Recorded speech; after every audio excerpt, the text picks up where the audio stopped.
watch this on YouTube as well if you're not going to ask any questions. So I'll leave it up to you. I'll leave the meeting going, though, okay? Welcome, everybody, again tonight.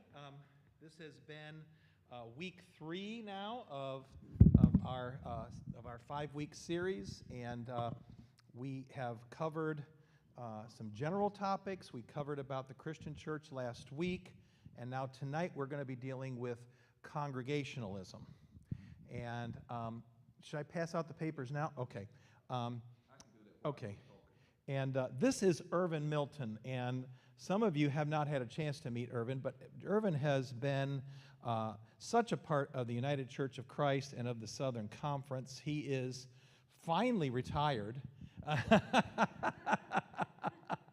And how many years were you pastor at Union Chapel? 29 years at Union Chapel. If you remember, we talked last week about Union Ridge. Union Chapel is the church that came, as he would say, and he'll say a little more, came out of the balconies of Union Ridge Church, and they built a church across the street, and he was the pastor there.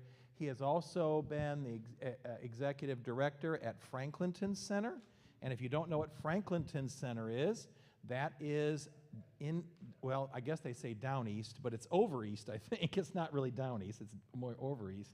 And it was, Franklinton Center is a retreat center, and it has a tremendous history because it's called Franklinton Center at the Bricks, and he can speak about that briefly as well. He has also been an associate conference minister here in this conference. He's also been on national staff at the UCC. He has done it, I think you've done quite a bit of it all, just short of becoming a bishop. And but Ervin will, and he has taught this class solely for people, and so he knows his stuff, and he's going to be sharing with you tonight about Congregationalism. And the only thing I want to just say, there's obviously still transfers of Congregationalism in the UCC, but remember that the UCC is a new animal, a new being, but we do tend to still use the congregational word, but he's going to talk about it just a little bit more than that. So without further ado, and by the way, if you have a question, please use the microphone, and I'll bring it to you if you need it, okay? That because we are online, and we want you to be able to be heard, okay? Without further ado, Reverend Dr. Bishop Pope Ervin Milton. Well, greetings to you, and it's good to be with you tonight to share in this, and to thank you, Gary, for this, for Randy for this opportunity, and I hope that you have been enjoying yourselves. I was talking to someone earlier about folks being bored, and I know that these days it's not hard to be bored, so I'll try to keep it reasonably upbeat for you. Now, let me begin by saying that for me, history is through the eyes of the writer or through the eyes of the teller. So there are folks who say the history, and for me there is no such thing. There is a history, or my history, as I perceive it. So when I look at history from various levels, I'm always seeing it through the eyes of certain people. That's without going into the politics of it, that's part of what's happening now, is that some history is wanting to be reinterpreted because of the eyes that are looking at it. And so that's part of the nature of us also. I tell folks that, for instance, I'm the best preacher that I know. I'm the best driver that I know. So I think that most ministers, if they would admit it to themselves, they'd much rather hear themselves than someone else. So, having said that, you all have to listen to me tonight, okay? Now, I want to begin quickly by saying that as I view history, what I'll do initially is do a broad stroke with history, because history is really not isolated. It's connected, and oftentimes we tell a story as if it's isolated. So when you tell the story of the UCC, there are 4 strands. I didn't put this in this. When I'm teaching the whole thing, I tend to start out with something that most people don't, and that is that first of all, there are different kinds of church government.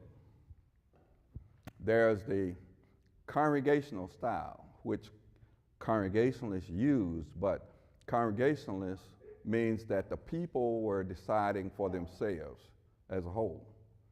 So I call that government by the people. There is the Episcopal type of government where the group outside controls everything, including property. So the group makes decisions, and once they make them, individual churches have to do that. That's what I call government for the people. Then there's the Presbyterian style where they make some decisions themselves, like they can call a pastor, but it has to be within the realm of the group they name, so that there are decisions that they make locally, but the ultimate decisions are made outside. So I say that's government for and by the people. There is a new style of government that I see coming and is around, and that's what I call the CEO style, where you elect a person and they run it for you. So I see more and more churches and more institutions finding themselves with a CEO style of government. I name it that way because Congregationalists were very clear that they wanted to be independent. When you came to this country, there was this notion of independence, and we are leaving some folks who try to run us, and we want to make decisions for ourselves. And so the Congregationalists, I date them back to 1620, when the Pilgrims came. The Pilgrims came, and interesting with history, I'm told that the Pilgrims were not intending to end up at Plymouth Rock. They got blown off course and they ended up there, and so that's one of the things that I find interesting about history. We usually write it so it shows us being good rather than, well, you messed up there. So the Indians, the Pilgrims ended up there, and eventually those folks kind of became much of what became the Congregational Church. And so the Congregational Church, if you note, it was a very independent church. It was a very social-minded, less rooted. I'm going to generalize here, but less rooted in the Bible as the Bible, but more rooted in the context of social justice and that kind of thing. So that's always been a high priority of the Congregational church and Congregational people, is that of declaring what's right. So the Congregational church, I date back to 1620 with the Pilgrims coming, and I talked about the context of that. See, they were congregational. The Christian church, y'all talked about that last week. Primarily in this part of the country, we're talking about James O. Kelly Christians. There were other segments that came together, but But in this segment, since we are here, there was more of the congregational spirit, but also some Episcopal. So they found themselves mixing, and I find that if you read the Christian church, there were ways in which they dabbled back and forth more. But the Reformed church and evangelicals were both Germans who came from Germany, and the Reformed folks came in the New York Harbor and spread it south into the Catawba Valley. So they are in North Carolina, but on the western side of the state. The evangelicals came down, went up the Mississippi River, so you see a lot of them out in the Midwest. They were both Presbyterian in style of government, so when the Senate voted to become a part of the United Church of Christ, they all came in. When the Congregationalists came, everybody has to decide everything for themselves. So I say that there are pros and cons to everything. It's not like, okay, it's not like everything is, this is all good and that's all bad. I say you get you want more good than bad, but it always everything has liabilities and assets. You were gonna make a comment?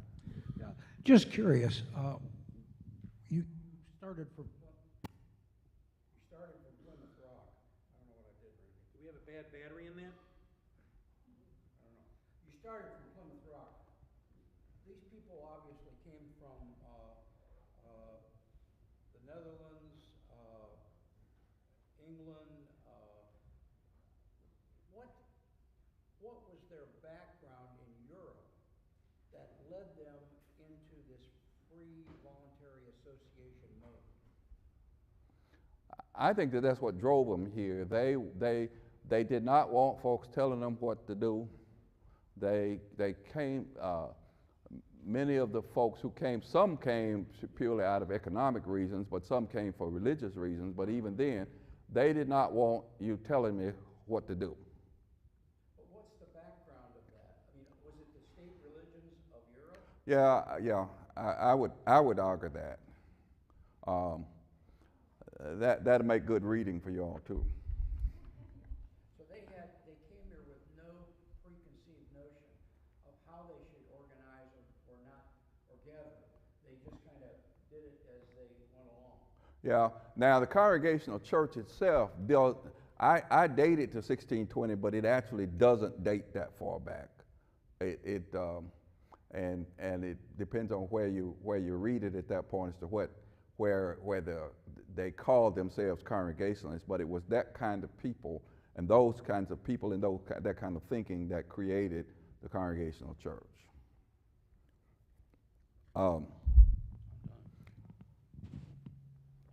And I wanted to name some things that helped us look at the Congregational Church for what I see it. The Congregational Church primarily was initially a northeastern church. If you go to, even now, if you go to New England, about every other church at times in the town is a Congregational church. And some of them kept the name Congregational, some used the name United Church of Christ, and some will use both. But that's a heavy area of that. Eventually, they spread it west. They did not spread south, primarily because of their liberal teachings against slavery.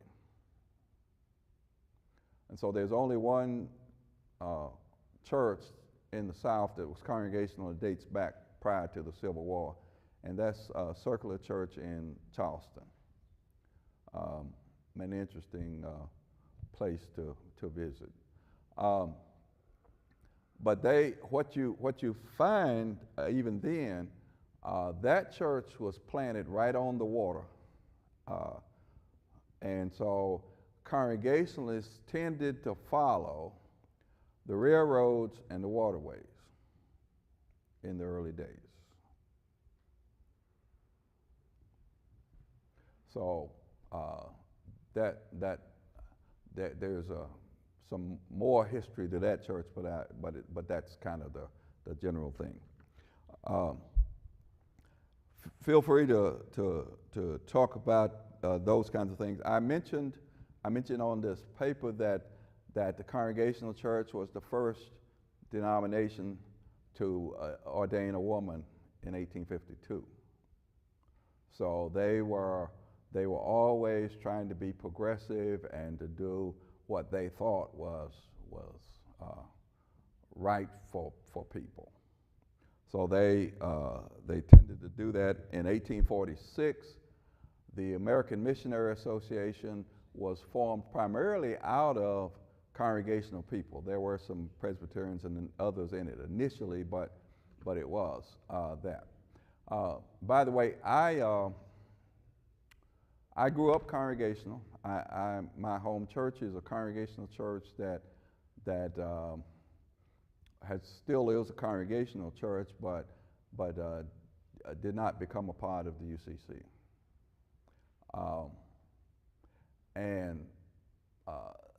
That inspired me to do an independent study.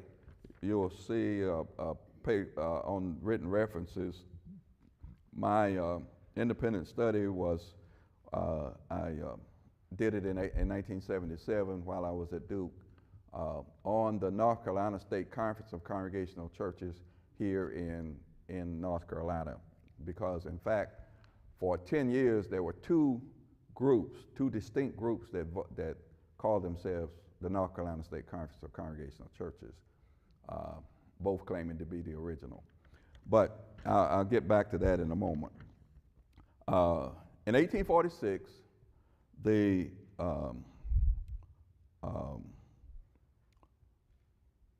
those Congregationalists, mainly Congregationalists in the North, there was a letter that was sent out. I looked at Duke. It was interesting. There's quite a bit of information here in the Elon Library on Congregationalism, but Duke also had quite a bit. And I found the original letter that went out for that called together the American Missionary Association, and they said that they wanted to help the heathens and the slaves. That was the letter. And that was the language of that day, the heathens being Native Americans, and of course the slaves were black people. And they did that. They formed the American Missionary Association in 1846. Then you get to the Civil War, and the American Missionary Association decided to send young white missionaries into the South to follow the troops. And as the Union soldiers began to conquer the South, these young white missionaries came in and gathered up the slaves, primarily for education. So they started schools, Sunday schools, and eventually churches. They were heavily subsidized from the North.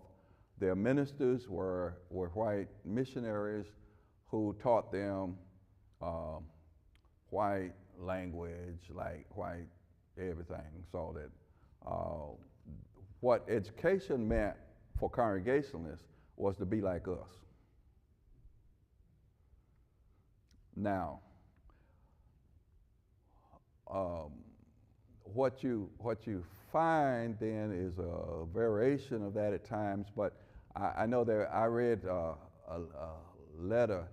There was a lot of information about those folks, because what they did was they wrote back reports and letters to the American Missionary Association, then was in Boston, I think, and so a lot of that material was kept. Unlike the Christian church, who early on wanted to burn their records and did not do as much letter writing as the Congregationalists did. They tended to write that. And so I remember reading a letter from a Reverend Ward who had started a church in Raleigh. And he said it was a calmness over the people. They were baptizing one Sunday evening, and there was a calmness over the people, and they were really nice people, and they were doing some things, but they wanted to be baptized in a strange way. They wanted to be immersed. Now, for Congregationalists, that was strange, because if you understand the Congregational church, the primary way for baptism is for infants to be baptized, but certainly by sprinkling and not immersion. I had a black professor while I was at Duke who didn't last very long, but he said that all black folks were Baptists. Some of them just went into other denominations. So, some of the ways in which it was done was different at that point. Excuse me. So the American Missionary Association sent young white missionaries in who followed the waterways and the railways. So you'll find congregational churches, the early ones, planted near one of those. So around as the war was going on and ended, they sent whites in to gather up the slaves, and their primary goal was to educate, but they started churches. So you'll find congregational churches starting around 1865, between 1865 and 70. And, but they had white ministers who taught them the white ways. And so they began to have schools, Sunday schools and trainings at churches. I found my home church, Union Grove Congregational Church in McLeansville, North Carolina, is about 3 miles from the railroad track that goes east, this track right out here. It had a school early on. My father, who's now deceased, told me some things that their first minister or two was white. And it was around the turn of the century that they began to get black ministers in congregational churches. Because they established local schools for training, and then they also established what we call the AMA colleges. Tougaloo, Fisk, Talladega, Des Moines in Texas, but there were AMA schools. Hampton was one. Hampton quickly left that movement, though. So did Howard. Howard was an AMA school initially. But you had young ministers who went to blacks who went to those schools and then came back as after college for them, that they then were ordained as ministers. And so they began to work with the churches, but they were subsidized heavily from the north. Now, what's interesting to me is that during those days, there were about a third of all of the black congregational churches were right here in North Carolina. But not a single AMA college was in North Carolina.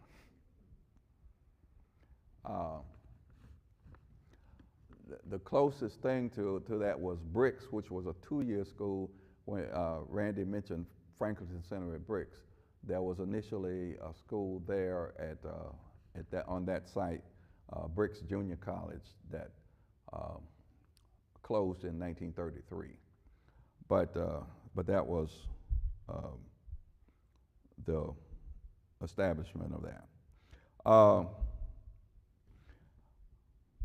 the 20s, I was looking for the exact date, and I didn't locate. I got some other papers that's on my computer, and I told Randy my primary computer was in the shop, and I thought I would have had it back by now, but it's not.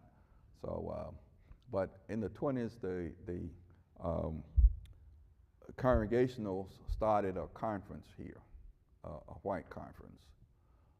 Remember that everything was segregated then. That was life. So everything was segregated. Now, what I found interesting was that when they formed that conference, they took the name of the blacks. The blacks had started in 1879 as a conference, and so then they were given a different name at that point. Now, what happened with that though was that they gave them a different name, but they kept using the name that they had before. It's kind of like, any of y'all know Union Ridge out here? Okay. Now, see, that's the Christian side, and Union Ridge was a white Christian church who had slaves in the balconies, and in 1870 the slaves came out and started Union Chapel. The whites named it Union Chapel.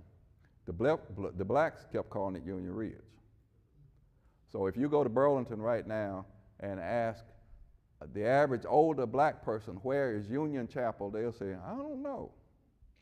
If you ask them where Union Ridge is, they'll tell you, but they'll be telling you of the black church, Union Chapel, because that's what they call it. I had a member in the hospital one day who a nurse came in and she said, "This is my pastor." Yeah, he's the pastor at Union Ridge. And this woman looked at him and said, "No, he's not." And then she said, "I'm a member at Union Ridge." And so then I had to cover that story that was the case. And in fact, I'm told that the sign was up even in front of Union Chapel as Union Ridge until in the 50s, the late 50s. But when the name was changed, I have some resources that, one of which, these are old yearbooks of, this was the oldest one I found here, and I guard these with my life. This one is the Congregational Yearbook 1919.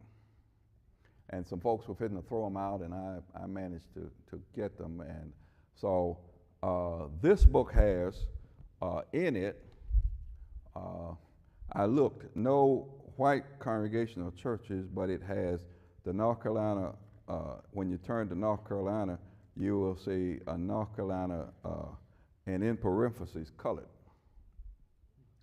So that was the way they did that in the yearbook, and primarily in the South, as blacks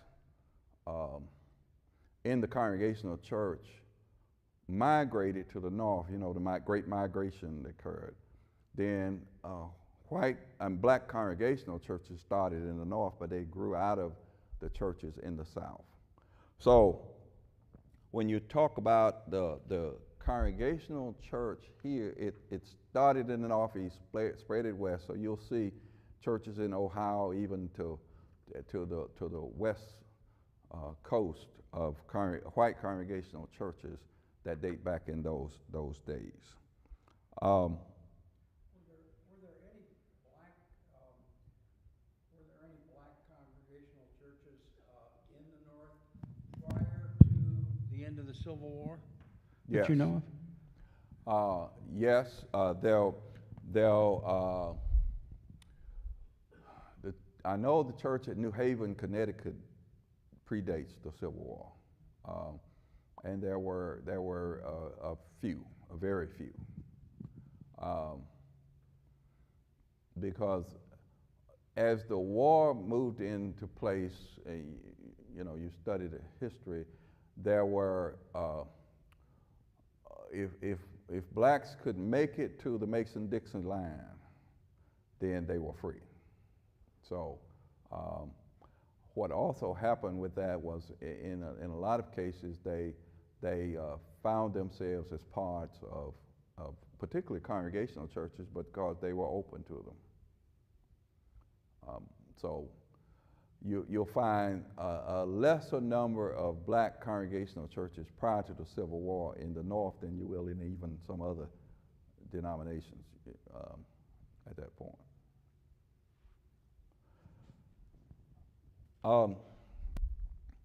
When you get to 1931, the Congregationals and the Christians merged. Now, that's an interesting story, and it depends.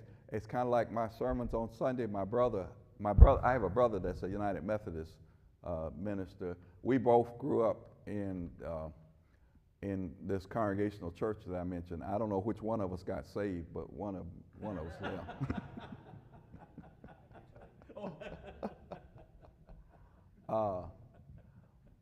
We both ended up at Duke, and Paul ended up going United Methodist. And I tell them, there is some advantage to being in a closed shop union. That's right. So when I stayed at Union Chapel 29 years, I told them I was there 90 days at a time, because we had quarterly church meetings. So at any quarterly church meeting, I could be fired. So my job was to keep them from wanting to vote, and their job was keep me wanting to stay. So that's how we got along for those 29 years. But the 1931, the Congregationalists came. I mentioned Paul. I started a subject because he'll ask me on Sundays, even now, how was service? And I said, depends on who you ask. And from a preacher's point, I've never preached a bad sermon, so it was always a good service. Now, I say that because it depends on who you ask as to why the merger occurred. Mergers occur out of needs. Whenever they occur out of needs. And so what was the need? Now, there are some who would say, and I would tend to say that Congregationalists had money but not people. The Christians had people but not money.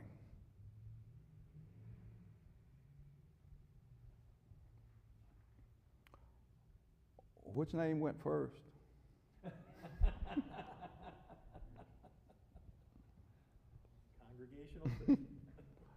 Congregational.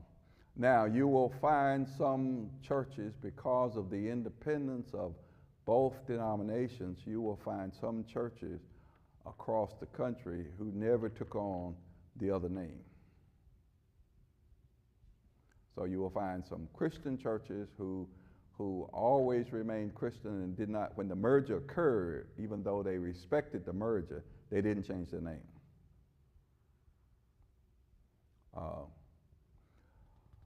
And you could see that even in this town. And there were congregational churches that, though the merger occurred, they never changed their name to say Congregational Christian. So that kind of independence was there, and the difference with the black people is that when the 31 merger occurred, Congregationals and Christians did come together, and they became one. The black folks never merged. They maintained their own conferences from that time forward.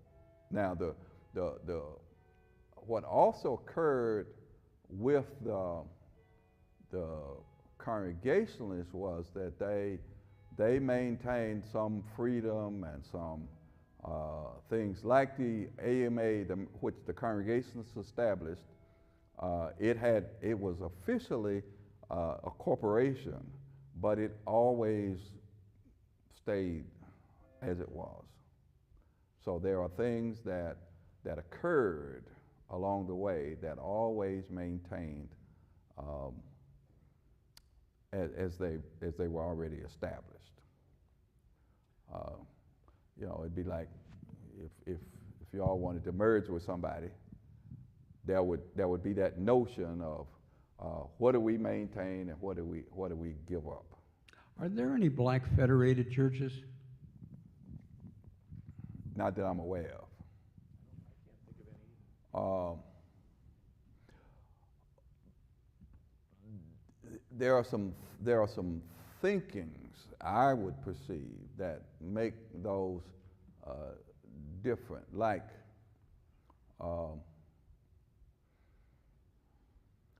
there are certain notions that whites have about what constitutes a church.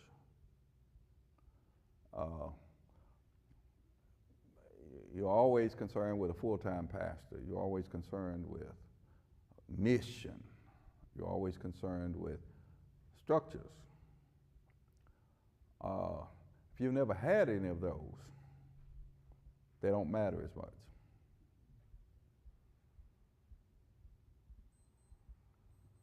And so, for instance, my notion of white folks is that when they pack their suitcase or the moving van, they pack their membership. That's not true for black people.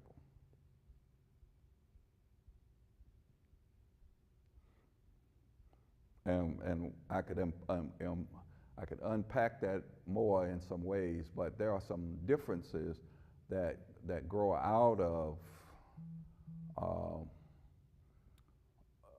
sometimes out of necessity, but also the way there are some things that make us help to train us to think like we think. Yeah. I mean, there's even today, that's a very real part of it too, is that we have a lot of our African American pastors they have their full-time job in one town and then they drive to another church. They drive to their church job or their church calling or their church pastorship, sometimes as much as 2 hours on a Sunday, 2 hours one way. It's not uncommon for that to be the case. Yeah. You were one of the few that kind of, well, your church No, never really could I ever did fully that. pay your salary. Yeah, that's right. I did that. Not that far, but I did that. I've lived in the same house for 40 years. When we bought that house, we signed for that house the day that I became the Associate Conference Minister for Eastern North Carolina. And it was put in my contract that they could reserve the right for me to make me move to Burlington. But they never did. They never did because I made it, I want to say impossible by doing the work without living here. So that parsonage mentality of white folks was you have a full-time person who lives among you and who you support. Well, I bought into some of that, but not all of it. And some of it had to do with necessity. At the time I bought that house, interest rates were 12% in 1980. Some of y'all don't remember that? Yeah. And I assumed half of the loan on the house at 7.5%. And when I'd say that, people say, "Oh, I understand." The fact was, we just wanted to live in Greensboro anyway, and commuting was a mentality of folks. So, for instance, my travel started in Burlington. And if I was going to Raleigh, I lost 40 miles. But you make things work, because if I was in Greensboro, that meant that I traveled 5 minutes, 10 minutes, but my travel was 40 miles.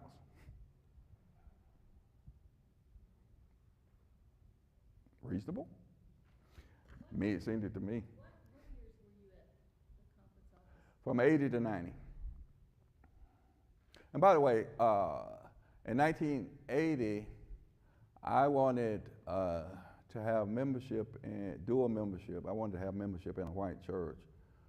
And all of the churches in this area talked to me about how problematic my membership would be,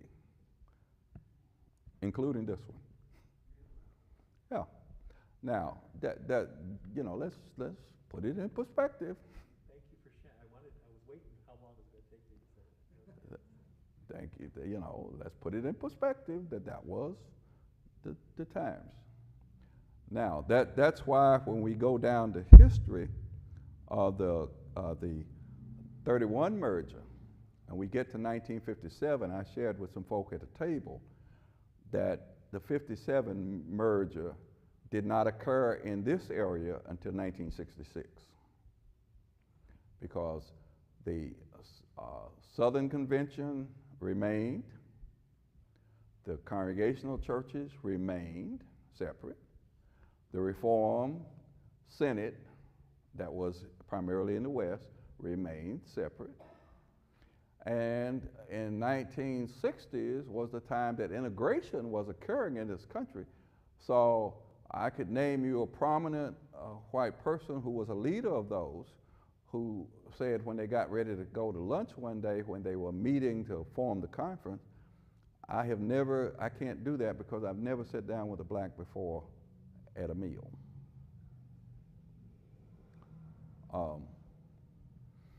So that was you know, you were pulling together not only white Congregationalists and white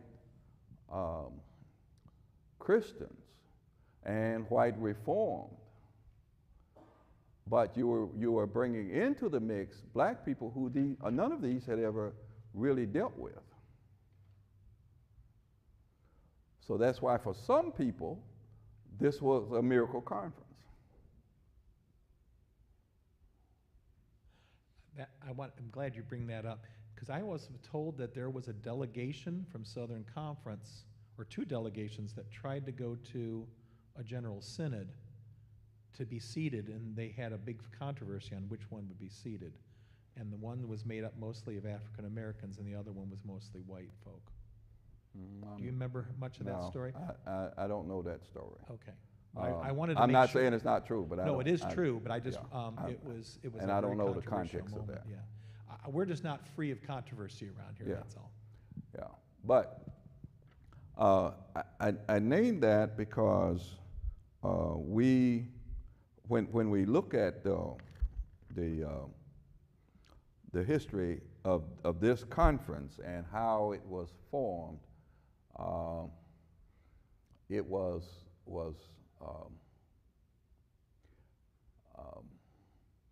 when it was formed, it was about a third of each of those. It was a smattering of Congregational churches, but a heavy group of James O. Kelly white Christians, a heavy group of Congregationalists. There were more black Congregational churches than white Congregational churches.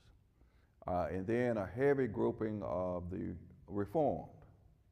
So you were bringing those mixes together to create this conference. And that was, Well, they basically carved what we know as our associations. That's why we have these three mega associations.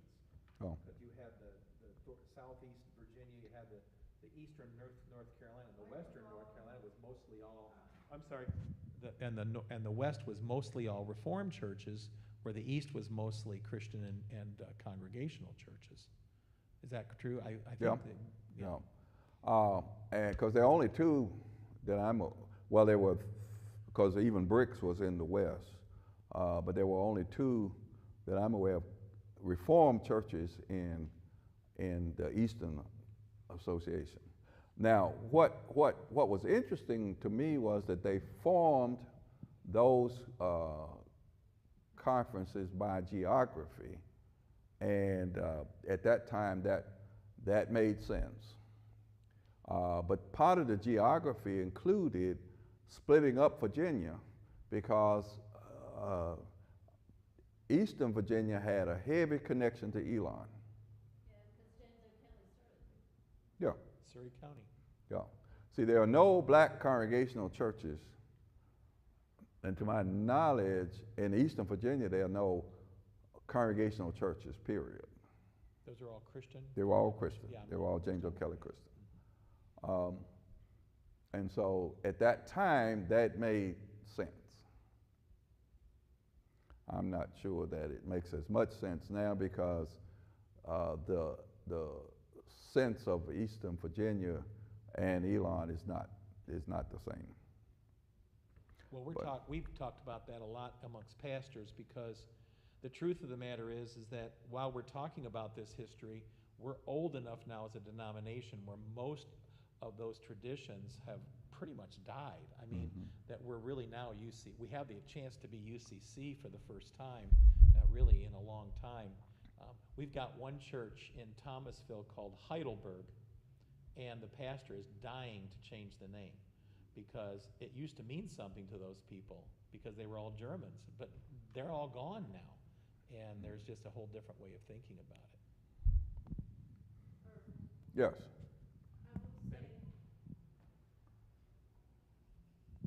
I will say that when they did come together in like 1966, the women organized as well.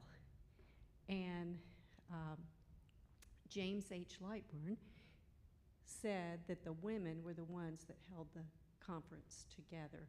And they became real good friends, the black church and the white church. And so I think the women had a big role in this conference. That's very true, very true. And there are a number of folks who look at the history would say that and document that as well. Yes, sir. I have a cousin-in-law who, for 15 years, pastored Wilmore Christian in Wilmore, Kentucky, right across the street from Asbury. And when he became pastor of that church, they granted him dictatorial power. He made all the decisions. He determined the ultimate direction of the church. And I'm gathering from what I'm learning so far tonight is that he was the stark exception to the rule of Congregational and Christian church governance. Is that, am I reading that right? Yeah, now what church was that you said? Wilmore, Kentucky. Oh, okay. Wilmore Christian, Wilmore, Kentucky. Okay. Yeah, that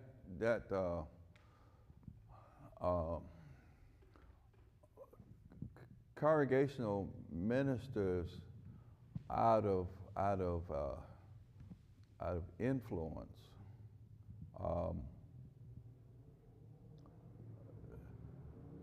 made a big could become that, and over time that was true. That's why I would argue that first of all, we have resisted using the term bishop in our church, and I agree with that myself because most ministers become bishops of the church where they serve. I tell folks I'm a bishop, I just don't know what I'm over. Any other questions or clarifications? Randy, how much time I got? Am I getting to a close? We try to get done around 7:30. Okay, then I'll push on. The piece that I do want to point to with the American Missionary Association, they were heavy with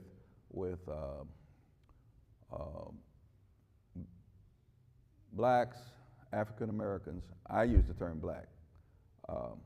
And the reason I use the term black is because for me, the world is still very much black and white.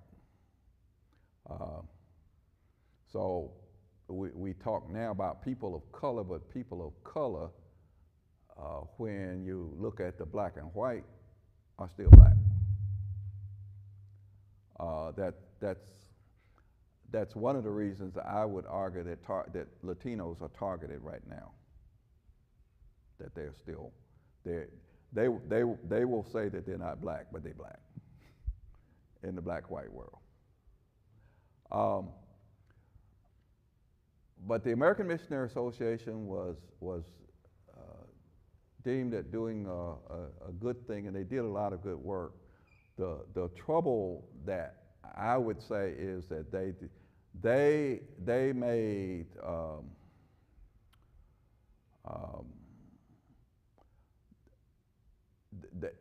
they did not train the churches to live independently. They were happy with them being needing them. And this would be true with Native Americans as well. And they tended to make us them. Now, as the World War I ended, I put World War II, but World War I ended, the American Missionary Association turned its attention to the victims of the war and away from blacks and Native Americans. So that within 5 years, a third of the black churches died because they weren't prepared to live on their own. And so that became a struggle. But about that same time, you had the merger of the Congregationalists and the Christians. Now, one of the things that occurred with that merger was the inequity in both the black and the white church of education among clergy. The Christian church did not push education. Remember, Elon College was established in 1880. So for many white Christian ministers, to be educated was to go to Elon College, not the seminary. It was after World War II, you had whites coming back, white soldiers, men coming back and getting the GI Bill, which allowed them to get education. Now, blacks were subsidized before that to go to the colleges, to the AMA colleges. When that occurred, that was cut. So, for instance, you had bricks, I mentioned bricks. All of a sudden, if you read its history, it was doing well, and in '33 it was announced they would be closing. So those schools either closed or struggled to stay open with lesser support at that point to the clergy, to the students, and to the schools themselves. So that inequity occurred among black congregational churches who had subsidized ministers who had been sent to school and who were trained in some ways. So they came back and they said, the Christian ministers would say, the letter killeth and the spirit maketh alive. Y'all ever heard that verse in the Bible? That's a biblical verse. Well,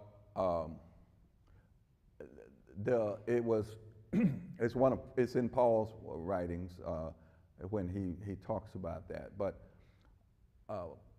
what black ministers who had been to school would turn up their nose at the black ministers who had not been to school. And so the black ministers would say, the letter killeth and the spirit maketh alive, and the Congregationalists would say, we're not Christian. And before they could get out, we are Congregationalists, the Christians would say, no, you're not.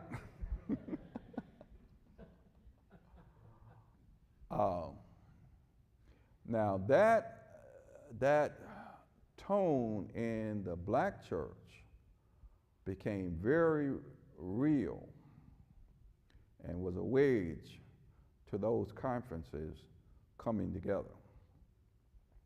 And at times, black ministers were able to cross those lines to, like a congregational minister could serve a Christian church, and at times they did.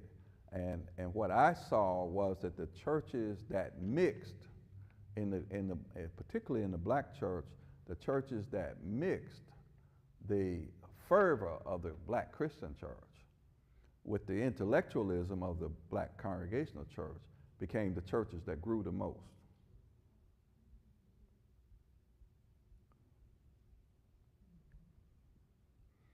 So that they became what I call colored. See, I say to folks, I'm colored, because I have served in the white system, in the white church, but I've also served in the black church. So I have been in all of those worlds.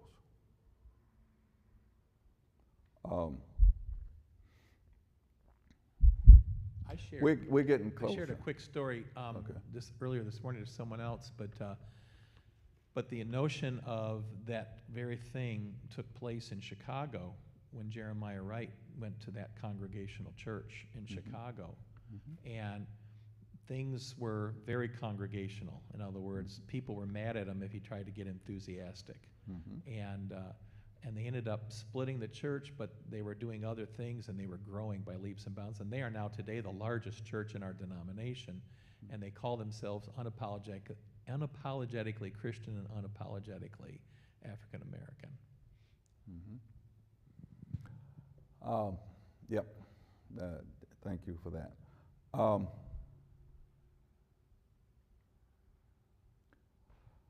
These books, I don't even know if these yearbooks would be in the library over here or not, but as I say, I got several of these and I got them with my life. But early on, see, this one was congregational. This one was 1933, and it's the Congregational and Christian churches.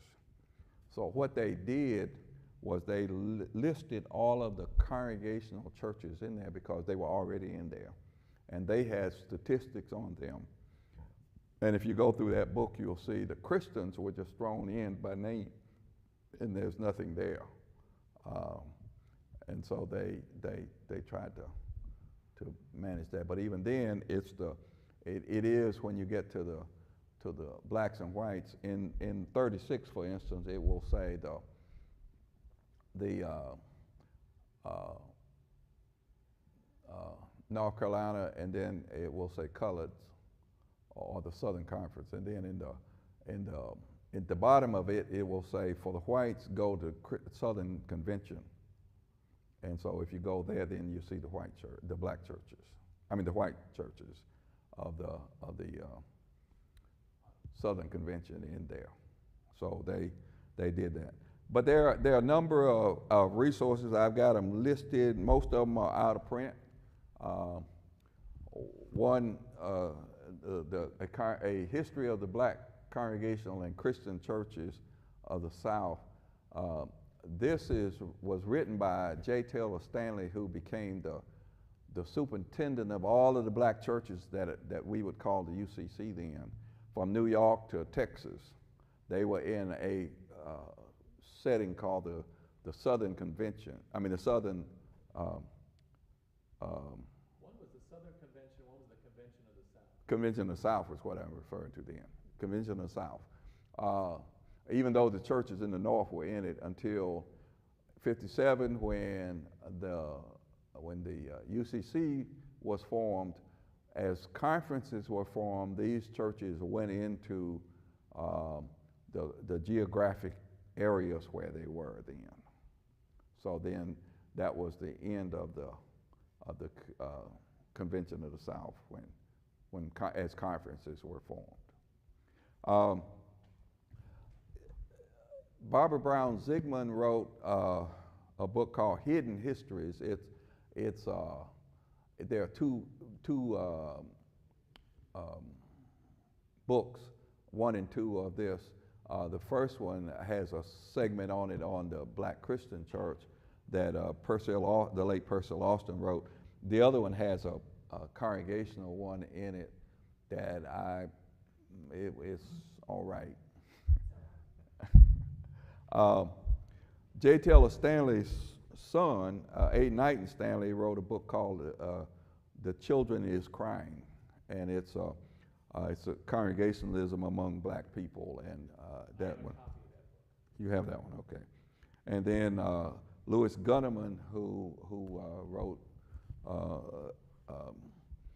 tried to write about various histories, and it has some history there.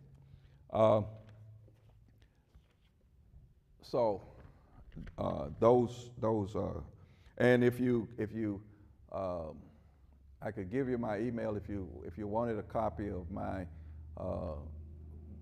piece that I wrote. It's about 18 pages for that independent study. It's available, and I'd be glad to share it with you. Anything else? Does anyone have any questions? Yes. Hang on, Francis. Here, pass this down to Francis so that we can. In the 1990s, when the UCC was working to establish same-sex marriage, there was a huge kerfuffle at the association meeting where my husband was in Chapel. We were in Chapel Hill at the time.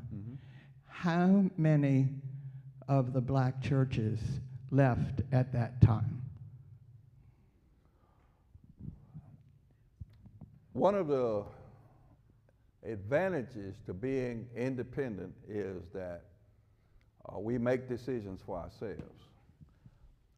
One of the liabilities of independence is that we make decisions for ourselves.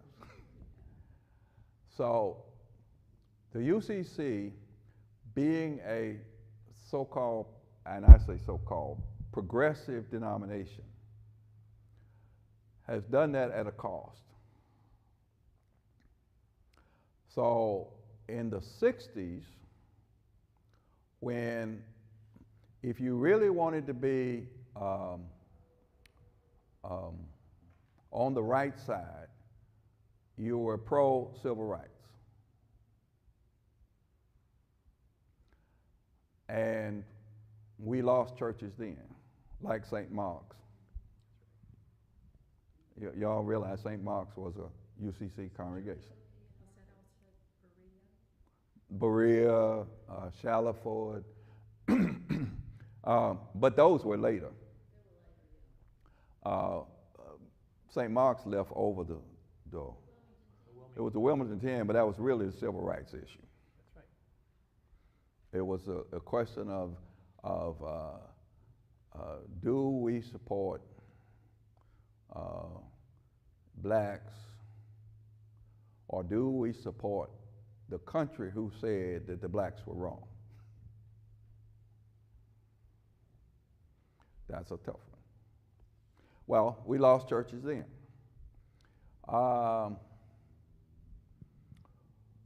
We actually gained some ministers over the issue of divorce. We didn't lose many churches, but we gained some ministers because a lot of Baptist and Pentecostal ministers would mess up in their denomination and they'd come to us. Now, I named that because some of those same ministers who were offered grace on divorce were the ministers who fought against same-sex marriage. Yeah. And I've said this to some of them. That's right. But the issue of women, we didn't lose as many churches, but we lost some around women being engaged in ministry. We, particularly when it came to same-sex marriage, I heard someone say that same-sex marriage will be the most divisive thing to hit the church since the Civil War. And if you look at the Civil War, virtually every denomination in this country split over the Civil War, except for the UCC, because we were a regional church. See, the Congregationalists were against slavery. The Christian church, particularly James O'Kelly's and others, said it's the right of private judgment, so they bought into slavery. So they didn't split over it. Baptists, Methodists, Episcopals, all of those split over that issue. Someone said that same-sex marriage would be the most divisive issue to hit the church since civil rights, since the Civil War. And I would agree that that's probably true. That we have seen a number of churches, black and white, leave us over that issue. So we, right now, for instance, this conference, in 1980, when I served on the staff, we have about half the churches that we had then.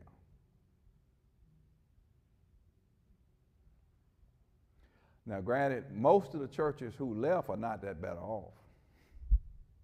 I mean, it's not like we were holding them back and they jumped up and grew. There are very few of those who grew, and they probably grew in spite of that rather than because of that.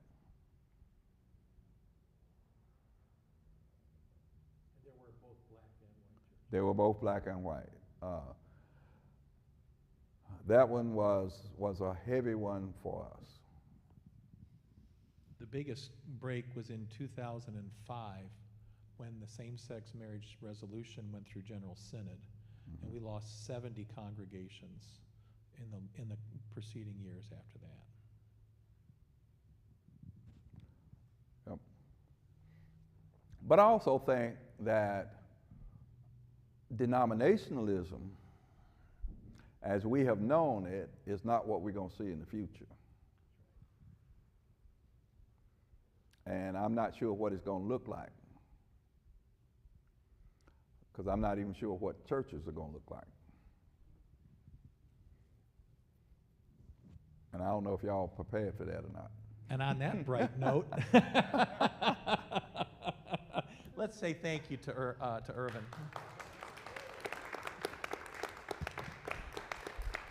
Next week, we're going to put together both the evangelical and the Reformed churches, because they do have separate histories, but their similarities are more than not, and so we'll be able to talk about some of those. And again, I'm glad that Ervin was here tonight, because we talked about it much more around where we live. But there are some congregational histories that go on that are, we could spend hours on this, to be honest with you, but you know that there was the great preachers. You know, the Congregationalists had the great preachers, the great pulpits of the Northeast, and then you had the missionaries, not down here, but the missionaries to Hawaii, and the missionaries to Hawaii's children, who basically stole Hawaii from their country, and then it became, eventually a state here in the United States. And of course, there's just long histories of all this. But again, that's why he showed you those books, and we're going to have those books available.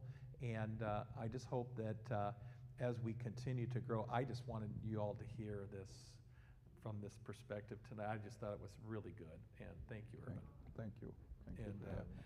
it was really very real, and that's what I'm hoping that we get a chance to learn a little bit more about as well. So next week there will be food. By the way, don't ever doubt. I think what did we plan? Or chicken tenders, I think is what we're doing. Yeah, we're doing chicken. It'll be chicken tonight. That's right. So, did you want to say something, Betty? Okay. Yes.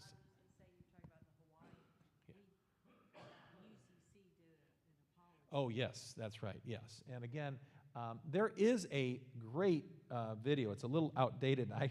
When Carmen was going through the confirmation, I showed that to them, and I could just tell how outdated it was. But it might, and just in terms of the kids, what they would want to get, because everything is now quick.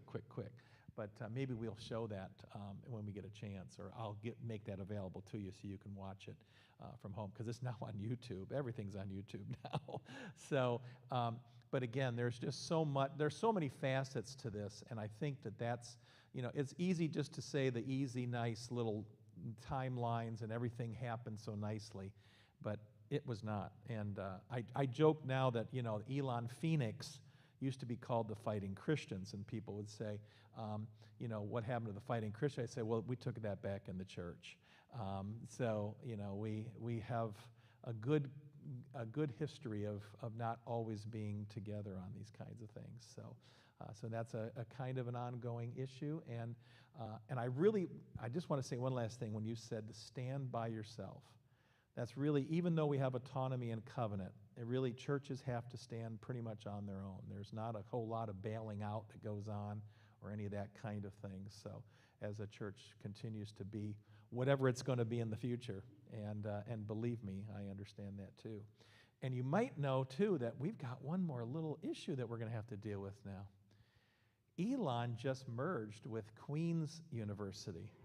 And today on NPR, or on the public radio station, when the North Carolina was reporting that, they said, and they are workshopping a new name. And I said that to one of the professors, saying, they told us we're going to stay Elon, so I'm just wondering what's going to happen next. So, yeah, so it's really interesting, change is inevitable. So I'm so glad to be retiring. No, just so anyway, thank you all for being here tonight, and thank you, Rich, for holding up the streaming, and those of you who watch this on recording, we hope that you get a lot out of it as well. So. No, I don't know about that. No, I'm just talking about the name of the college, because Queens has its own sports program too. So I think there's going to be some interesting times ahead. So stay tuned, and so take care, everybody. We'll see you next week.